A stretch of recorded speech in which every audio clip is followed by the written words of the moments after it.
Hello, listeners. I'm Timstradamus, and we just got back from my brother's wedding. It was amazing. Welcome to the family, Joanne. Yes. Congratulations to Rusty and JoJo. Joining me, as always, as you can tell, is my talented and beautiful co-hostess, Voyse.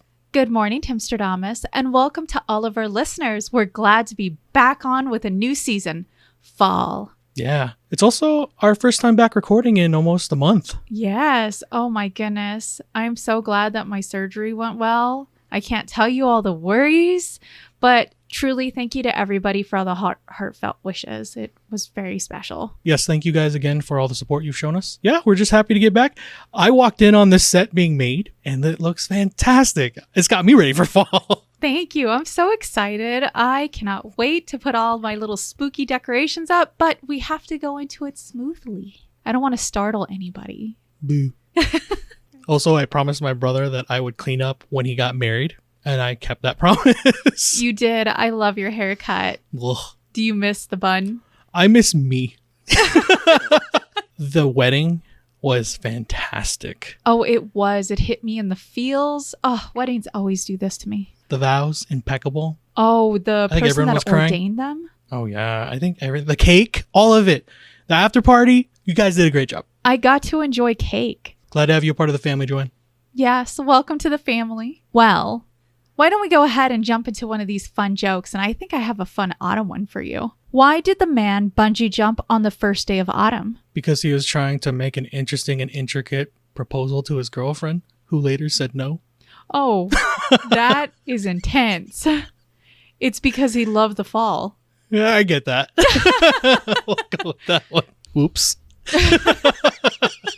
Well, I'm a bit rusty at this because we haven't done it in a little bit. But for any new listeners out there, I will give you a quick rundown of what we do on this channel. Voice collects stories she finds interesting on Reddit, and we give our opinions on it. And then we look forward to hearing your opinions on it. Yes. And to crescent our way into our first episode back from so many things happening in life, welcome, Julie. Welcome to the club, Daddy. Welcome in, love, and appreciate you. Thank you for your support. It's getting weirder as we announce them. So, Voice, I smell some tea. Some delicious tea. Tea that we actually got from the Pirate Fest Con that we went to. It has apples, almonds, cinnamon, and beetroot. It's still just as fantastic as I remember it. Super easy to make and absolutely delicious. By the way, we had to take this over because I spilled all that tea on me the first time we did it just now. It was so funny. Accidents happen. Oh, yeah. Well, while you go ahead and enjoy your morning cup of brew, and of course, make sure that it goes into your mouth, why don't we go ahead and delve into these stories? For any listeners wanting to follow along, all story links are in the description below. For our first story, am I the a-hole for laughing in my sister-in-law's face when she DNA tested my daughter? I, 30 male, have a daughter who's 6. I am not biologically related to her at all. There is no blood relation between us. I was friends with her mother for most of my childhood. We were never involved romantically and were always just friends. She had her daughter at 23 with her 25-year-old husband. When my daughter was a newborn, about 3 months technically, both her mother and father were killed. I won't go into too much detail for privacy reasons, but it was a workplace shooting. My friend and her husband had worked in the same building and were both killed. Both my friend and her husband had grown up with less than ideal families and didn't have any siblings, so there wasn't any next of kin for their daughter to go to. However, because I was close with them, I was able to adopt her. Even though I had been iffy about the idea of kids, I didn't want their daughter to grow up in foster care or around people who didn't have a connection to her bio parents, so I stepped in. My parents and siblings know that my daughter is not my actual daughter biologically speaking. My daughter, I'll call Lily for the post, also knows that she's adopted. I never really hid the fact that she was adopted. She knows her parents are dead and were killed by a bad man, but I'm saving the details for when she's older. Lily does not look like me at all. She looks exactly like her mother and biological dad. Most people assume that I'm her bio dad and that she just took after her mom. I don't ever really correct this when and if people assume this because it just seems unnecessary. My brother has been with his fiancée for about 2 years now. A few weeks ago, we were all meeting up at my parents' house, and my sister-in-law saw an old picture of me, my friend, and her husband. She pointed to my friend and asked who she was, and I explained that was Lily's mother. Sister-in-law got quiet and stood in front of the picture for a while. I didn't think too much of it. To clarify, she knows my friend died, but I guess didn't know that she had been married, or that Lily is not my bio daughter. I suppose she assumed my daughter was mine and my friend's biological daughter. My sister-in-law got a DNA test done on my daughter behind my back. She used my brother's DNA for the test, and when it came back that they weren't related, she knew that meant me and Lily weren't related. She came up to me with the results and waved them in my face, saying that I was taking care of a dead woman's affair baby. She said this to me in front of my daughter. I just stared at her for a while before bursting out laughing at this. I told her I knew Lily wasn't my biological daughter and that this thing called adoption exists. Her face went red and she stormed off. My brother is mad I embarrassed his fiancée, but I said she embarrassed herself by DNA testing a kid that isn't hers and then parading the results up to me. What did she want me to do? What was her goal with this? Did she want me to break down and abandon my daughter? My brother said she thought she was doing the right thing and called me an a-hole. I don't feel like the a-hole, especially considering my sister-in-law was the one who stuck her nose where it doesn't belong. I'm asking for Reddit's opinions, mostly just for validation. So was I the a-hole? I think in order to believe this story, I have to suspend some form of reality.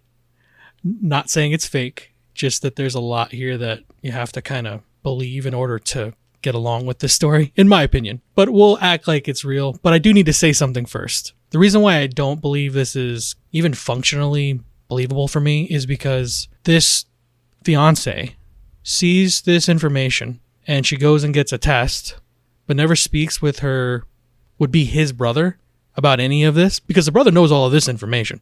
I highly doubt that he doesn't. But he heard his wife out, and then he says that his brother says she was just trying to look out for you. You mean you knew about her getting the DNA test. You knew that none of this was real, but you didn't stop your fiance from making a fool of herself? Just a little too much storytelling for me. I can understand the skepticism here. I guess it just depends on what kind of relationship they have. And this is just me playing devil's advocate here.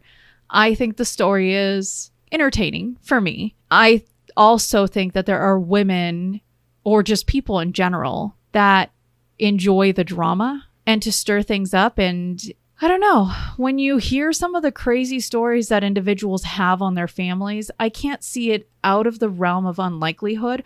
Although I do have to say, if she did keep it hidden and this was her fiance's first time hearing this, he really should have called her out rather than our OP. But that is neither here nor there. We'll go off the assumption that it is real. Obviously, our OP is not an a-hole for how he operated around the situation. Someone DNA tested your kid because they had a suspicion. You couldn't have just asked, because it doesn't sound like he's hiding this information from people. He just chooses to tell them when he thinks that it's pertinent. Telling every stranger on the street that asks you about the paternity of your child can probably get a little much. But for your future sister-in-law to essentially grab DNA from your daughter without your permission, a lot of boundary stepping, in my opinion. And to top it all off, she calls him out in front of the daughter. Why? Why would you have needed to take it there and say something like that in front of a child? Your sister-in-law is a rotten human. So in my opinion, you're not the a-hole. Protect your kid from people like that. The consensus on Reddit is our OP's not the a-hole. For many individuals, the sister got what was coming to her. It really wasn't her business to stick her nose where it didn't belong, and clearly she didn't come from a place of love and kindness. In fact, I find it funny because there was a Redditor that came forward and said, look, if she had concerns about the paternity of this child, she could have just said, so OP and his daughter don't look very much alike. And then OP would have said something along the lines of, oh yeah, that's because she's adopted. We didn't mention that yet. Those are her parents in the photo you're looking at. In which case, the sister-in-law could have said, oh, okay, I didn't know that. I only ever heard that you said that that was the mother.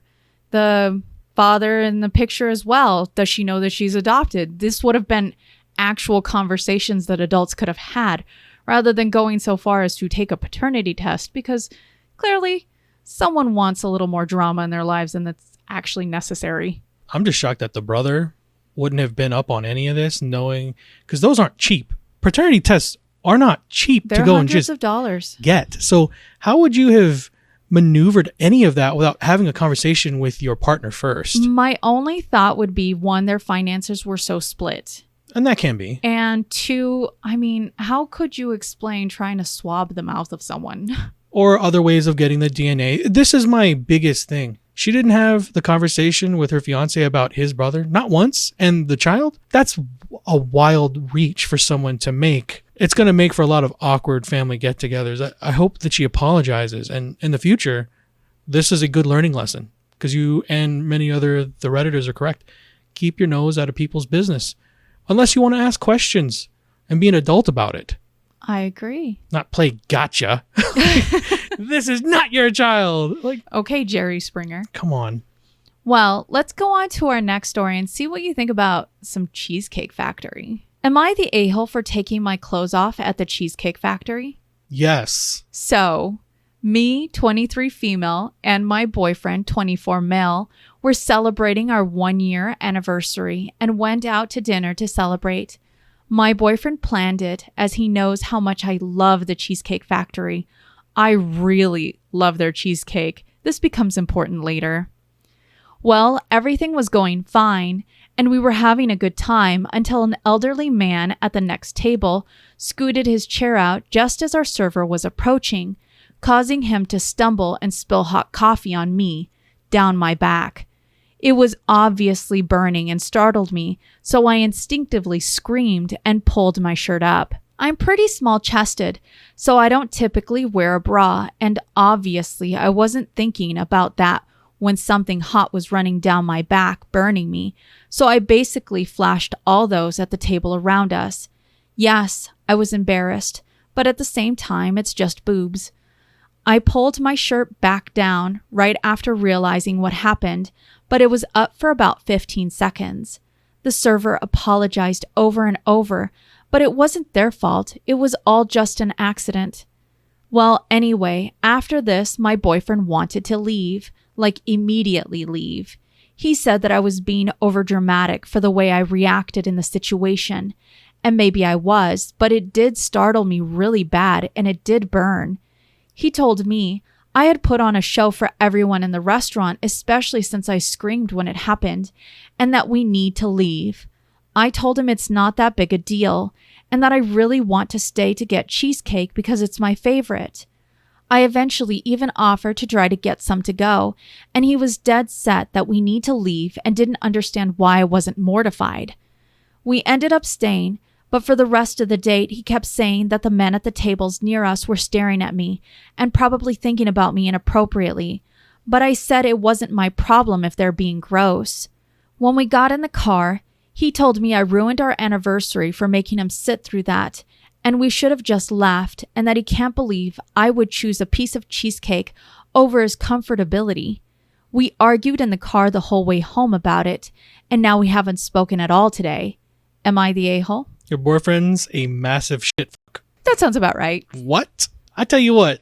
How about we pour something? Was it hot coffee? Hot coffee. How about we pour hot coffee on you and see how you react to it? That could lead to severe first, second, third degree burns depending on how hot that coffee was and how long it stayed on her skin. What she did in that moment was more than appropriate, in my opinion. If anything hot spills on you, please.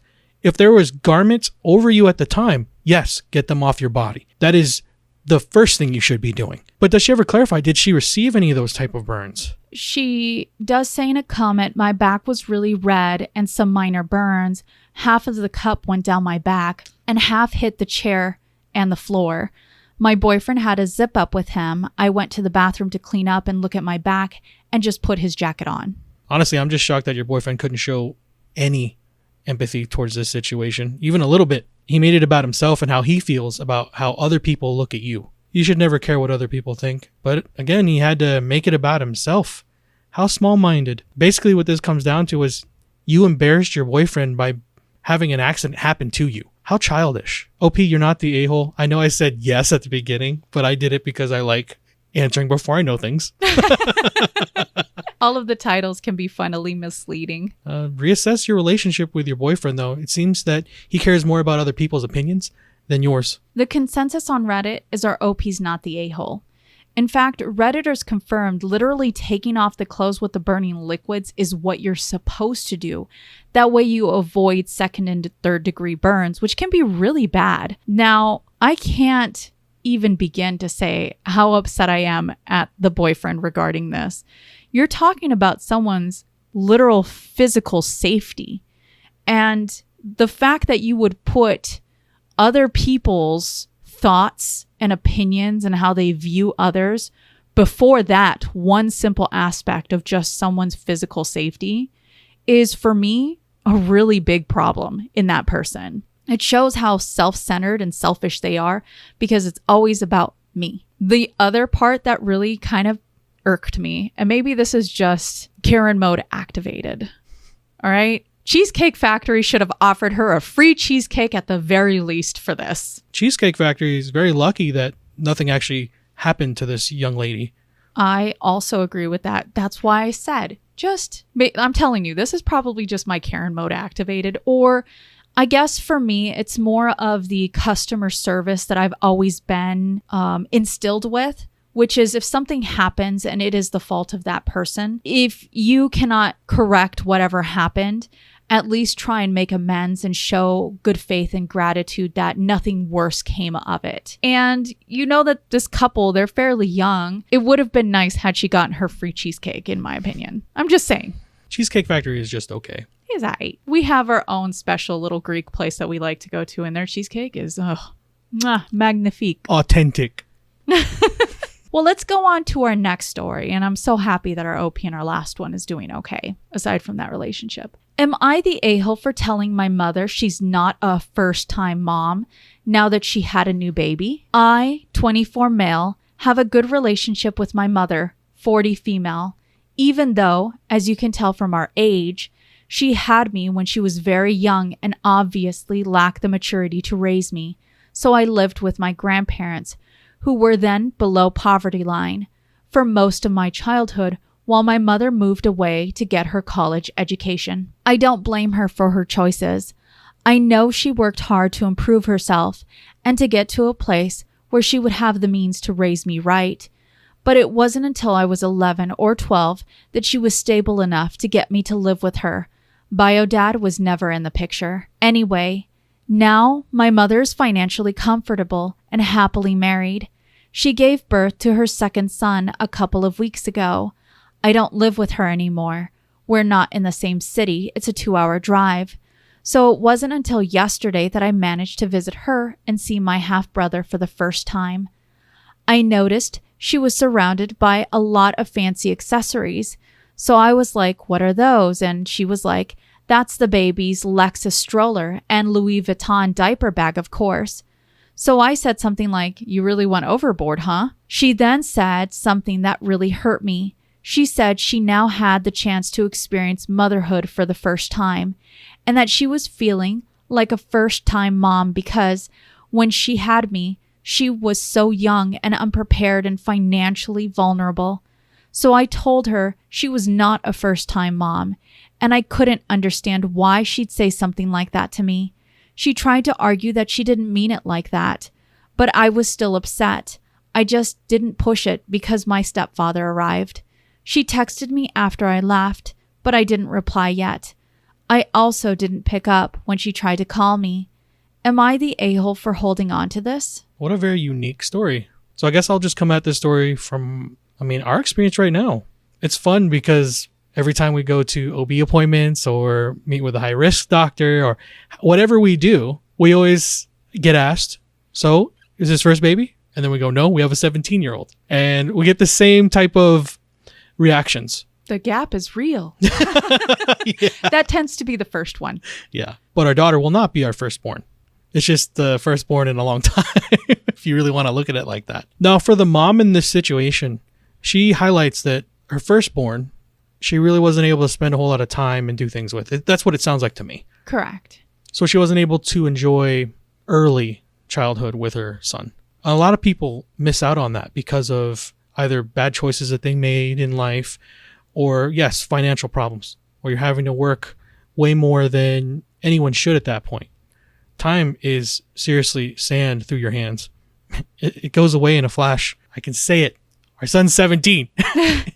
Time has flown, that's for sure. While at that point, maybe Voyse wasn't able to spend as much time with our son at the beginning, this time around, we're in that same exact situation where now we can kind of enjoy those moments. But that doesn't mean our relationship with our son is any different or less. For this story, it sounds like, because the son wasn't able to come back into his mother's life till he was 11. 11 or 12. And it sounds like he still holds on to some of that. The hurt, probably a bit of abandonment. I'm not certain if he's sought any type of help for that, but it sounds like he definitely needs to start talking to somebody. I don't think anyone's the a-hole in this story because you can see it from both angles. I don't think that mother meant any harm in the moment about what she said. Now, all the Louis Vuitton and all the nice stuff, hey, that's great. You worked yourself into those opportunities in your life. I'm not going to hate on anyone for that. Maybe the way she did say it in the moment was a little bit brash, and that's why ROP, it stung. I'm your firstborn. What are you talking about? I can understand that hurt. But for your mom, I also see where in that moment, she's getting to actually spend the time that I think all parents need with their kids, especially when they're young. I think a lot of people get cheated out on that. And I understand as adults and as parents, you have to kind of put away that, especially when it comes to fulfilling the needs of the family. But in this case, your mother is in an opportunity where she can do those things that she missed out on with you. I know it hurts. I'm not saying it shouldn't, and that you're wrong for your feelings. What I am saying is I think no one's the a-hole. I think you definitely need to go get into counseling, though. So that way you can have a healthy relationship with your mother going forward, and you're not holding on to these things that she explained very clearly. A lot of it was out of her control, and it was just the circumstance of being young and having a child. I'm not saying that she deserves a pass for how she said things, but understand it from her perspective as well. It'll go a long way. And maybe through this type of interaction, maybe she didn't understand how much hurt there was. Maybe you haven't broached that type of subject with her. But this can be an excellent way to get into that type of conversation and really understand through both of you guys how that situation made you feel. Because it sounds like maybe she doesn't understand from your perspective either. Don't shut the door and off this situation. It doesn't sound like she's done wrong by you. I understand the beginning really was tough, and a lot of kids go through that, and families in general go through that situation. But it sounds like she's gone out of her way to make sure that when she could get on her feet, she was able to. So I understand it's really easy to burn bridges, but in this case, it sounds like your mom's pulled herself up, and we have to give some concessions sometimes, and maybe this can open the door to better conversations between you two and a stronger relationship. So the consensus on Reddit is our OP's not the a-hole. In fact, Redditors were saying that while OP is not the a-hole for their feelings, technically their mother isn't either for theirs. But that they should have worded that better, as it is pretty hurtful. I also have to align with you, Timstradamus. I don't feel that there are any a-holes here. This is honestly really tough because you're talking about individuals that experience different parts of their lives, and things don't line up the way that we would have liked if things could have been perfect, if that makes sense. As a teen or a young mom, some of them don't get to experience all the joys of being a mother. Oftentimes, things like working and survival push you from one moment to the next. And if you don't have any family to help, or if you have shitty family around, all those firsts, like that first word or that first step, are missed and given to either babysitters or even those shitty family members. For mothers who have had those experiences, this would be like being a mother for a first time, at least the feeling of it, because then you actually get to enjoy it. I can understand that in that way. I think for the son, he just needs to understand that just because his mother feels that way about the incoming baby, that doesn't diminish or make their love and relationship any less. Exactly. I also 100% agree with that. Just as long as the mother in the story realizes that too. Hey, I said something that wasn't so hot for me to say. Yeah, they were my feelings, but I have to understand that my son cannot understand every feeling that I have. Maybe this is a good time for son and mom to go ahead and talk through this. That's extremely important. I think that will help their relationship definitely grow. I know there were Redditors that came forward that said, look, I was in a similar situation. This type of way that my parent talked to me forced conversations that we kind of just put on the back burner and actually helped our relationships grow. It's not easy to broach, but you have to work past the hurt. Now, I will say this. It's not fair all the way around for both the parent and the child regarding any of these situations. You don't get those moments again. And that type of lost moment sticks for both parties, whether you're the mom and the dad, whether it concerns a split couple, it doesn't matter. Your child should be your one priority. And it's so difficult to find that. I mean, in this case, we know it's because our OP's mom was just very young. 16 years old. Can you imagine? You're still trying to make your way through high school. You're trying to piece your life together. Our OP was very candid saying, my grandparents who took care of me was below the poverty line. My mother tried to get ahead, and when she did, she stepped back into the picture. It's nice to know that there was a parent that could have had any reason to step away and say, I just want to start fresh and new again. But they didn't. They came back. That for me shows that that parent truly loves their child. And I'm hoping he'll see that as they have these conversations. She's reaching out. It isn't like she put him on ignore after all this. She wanted to call. It's his right to take that call when he wants. I just hope this gave him perspective, and don't lose a relationship where you can easily talk through it. I agree. Well, let's go on to our last story, and we're going to go into a little bit of malicious compliance here. Won't negotiate with an 18-year-old, won't make a sale. Background info. This happened 2 years ago. I won't go into detail because this was a locally owned lot, and I do not wish to expose my hometown. It was in Kentucky. I was 18 years old one nice and brisk Kentucky September, and I was in the market to purchase a used car for college, specifically a Jeep TJ SE with the 5-speed upgraded OEM manifold instead of the problematic tubular one, full doors, with a factory or suitable quality aftermarket hardtop. I had done my research. I knew what I was looking for, what problems the TJs I was looking at had, where to look for issues, and what they were selling for. I knew those Jeeps front, back, and sideways, to include being able to identify them within a 10-year span from the taillights on the highway in the dark. I've been wrenching on cars since I was 14, and I know my way around the undercarriage and engine bay of a vehicle.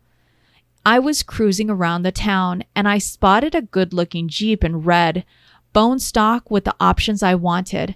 Called my grandfather, who is my go-to, take a look at this in case I missed something guy for this kind of thing, and picked him up to take a look at it. It had some problems, but nothing too bad. Nothing out of the ordinary for a 4-wheel drive vehicle of this Jeep's age. Took a test drive, no problems. Let's get to talking. Now, this was a 2001 Jeep with 103,000 miles, and it was literally the lowest optioned edition they made. No automatic transmission, no engine upgrade, regular axles, whole 9 was base model. Their asking price was $11,500. Hell no. This was a $6,000 car all day, but nobody in their right mind would pay $11.5K for it. So I put on my negotiation pants and started trying to work the salesman down to a price that I was satisfied with. Dude wouldn't even talk to me. He was apparently only satisfied with trying to sell to my grandfather, who, to his credit, just pointed to me and told the guy I was the one to talk to. After a few back and forths, without having my comments heard, I realized that I was getting nowhere, and we bowed out gracefully. I came back alone the next day to negotiate one-on-one. At this point, the Jeep is not on the lot. Apparently, it was refusing to turn over due to an electrical gremlin. No big deal. Issues I was expecting to deal with, but that's more money and time I would have to sink into the thing. So it was more imperative I negotiate hard and fair. Walked onto the lot, found the same salesman, and I cut to the chase. Me. I can't do 11.5 for this.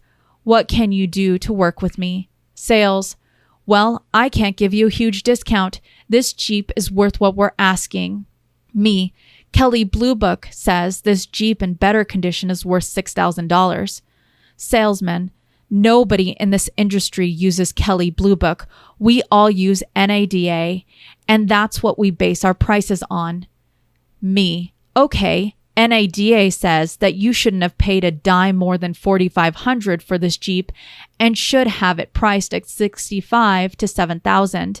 Checked this morning. Salesman. Well, those are prices for Jeeps in worse condition than this one. Me. So you're overlooking the cracked hardtop, the non-functioning rear wiper, the major dent in the tub where someone dropped something on it, the rust in the rockers, the 6 months or one good rain from reusing rear gate hinges, the whistling door frame, and the leak on the passenger side cowl, not to mention the fact that it doesn't even start right now. Look, sir, I can give you $6,000 today. That's a fair price for you and for me. If you based your buying on NADA like you said you did, you can either work with me or I walk and never set foot on your lot again. Guy thought he called my bluff, told me to walk off the lot because he couldn't follow the pricing he said he followed. So I did. I got back in my junky hand-me-down truck that ran like a top because of my own work on it, drove off the lot and didn't come back. The lot closed for good about a year later. The too long don't read. Gearhead 18-year-old with mechanical experience and a lot of research goes to buy Jeep. Dealer doesn't take him seriously. Kid points out a laundry list of things that are wrong with the Jeep and quotes the very database the dealer claims to use for pricing and gives a work with me or I walk ultimatum. Dealer thinks he's bluffing. He walks. That's a bad dealer, especially if someone's showing you that the quote that you have is ridiculously overpriced. I'm not sure what time period this happened in, but based on when this was posted and the 2 years ago from this post, it was 7 years ago. Okay. So we aren't fully in the inflated problem we're having today where cars are way overpriced. They're like double what they're worth. Even the old beat up ones we know because our son recently got his first car and he got very lucky with that one because it was fairly priced. But yeah, my biggest piece of advice to anyone, especially in these type of situations, go with the price that you have in mind. Don't get shaken from the tree. It's what they do best. And kudos to this OP. I think you said he's 18. Correct, when this happened. Kudos for you for having the gumption for sticking in that situation. It sounds like your parents and your grandfather raised you right. Knowing when I was younger, it was easy for salesmen to pitch me these kind of, I'll give you the best deal possible. And as a person that was so young, you often feel, well, I don't know very much about this certain topic, and you kind of allow yourself to be used in these situations. It can get pretty gnarly, in my opinion, on what young people will get roped up into. Well, they think they can walk into somewhere that someone's wearing a suit and a tie, and you obviously can trust that person. And it couldn't be further from the truth. Now, every situation is different. Every salesman is different. Not all of them are crooked. Like in any aspect of your life, there's always going to be good of that and bad. So in this case, though, he got someone that was wanting double what a car was worth because you were just the next, for lack of a better term, schmuck on the lot. And a young schmuck, which means I can take better advantage because if I show you that I mean business, you'll cow down to me. I think it takes a lot to, one, our OP was taught very well. It sounds like they were probably taught by their grandfather, because they said that they'd been working on cars since they're 14. That this was a car that they really wanted, and they knew that it would have problems, but it was a style or however it is that they wanted to go ahead and enjoy driving, but that they weren't going to allow themselves to get ripped off just because they wanted a certain style and look. To understand that you can walk away when you are uncomfortable. And I wish to impart this knowledge on anyone. You can definitely walk away from situations that you are not comfortable with when it comes to sales tactics. You can do it at any time in the middle of a conversation. You do not owe them your time, especially when you feel as if they are taking advantage of you. And it doesn't matter whether you're young or old. I find it funny because between you and I, Timstradamus, I'm the soft one. I hate having to tell people no, because there's a part of me that wants to people please, that feels bad just saying the no. You take more joy in it. I relish in it. And for you and I, it balances our yin and yang, so to speak. But there are times where, and I find it funny, if I feel as if someone's taking advantage of my loved ones or of anyone that I care for that's around me, I have no qualms with saying no, because now it's not my feelings involved. It's the feelings of the people I care about. I've had to reprogram that, and I think it's helped. Seeing how assertive you are in saying no and being comfortable with saying no, that now I've got that confidence to do that as well. We've had to work on that over our relationship, but that's blossomed into, yes, you being very firm about your boundaries with everybody. And it's only enriched our lives. And yes, your interactions with everybody. Because yes, there was a time in Voyse's life where her people pleasing got the better of her and put her in some really rough situations. And we don't have that problem anymore. Our son knows what boundaries look like too. Our daughter will know what boundaries look like. It's good to say no to people. And once you find the confidence to say no, it gets easier. Oh yeah, you can drop it anyway. No. Although I still like when you do it better. It's no different than when we bought your very first new car. Yes, I remember that. We went into that dealership. We had a price in our head, and I remember him trying to sell it to me, and I was like, this is hers. We're talking to her. Yep. She's the one test driving it in the lot. This is her brand new car. And I picked it. I remember they were trying to upsell me on a higher model. And I was like, nope, that was going to be beyond my point. I prefer this middle model. And then I just needed it to go back and forth from work. That's it. You should have seen Voyse. She had control of it the entire time. But I was nervous. And I think the only reason why I felt comfortable was knowing that you were there to... maybe if I felt uncomfortable, to at least look at you and I can have that backup. I mean, in this case, our OP did it. He brought his grandfather as his second set of eyes. It still didn't stop the grandfather from saying, look, you're not making that deal with me. You're making it with my grandson. And again, I'm still astonished that he was able to come back the next day and still try to make a deal for it. It shows that he knew what he wanted. He just wasn't going to give you the price you wanted for it. That's it. And he was able to walk away. That's smart. Well, was that our last story? That was our last story. That was a good one to end off on. We put a lot more of us into this episode. We did. You had a lot of different scenarios. Between DNA testing behind people's backs. Yep. To a Cheesecake Factory strip down. Blah. And then last, mother who has first-time feelings but really should have worded things better to her first child.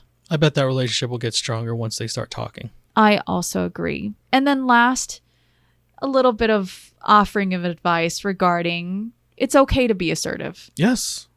Now, I will have to just reiterate this. There is a huge difference between being assertive and aggressive. I think a lot of people often get that mixed up. Nobody wants to be around aggressive people. It's no differently than knowing the difference between cocky and confident. There you go. The nuances to life.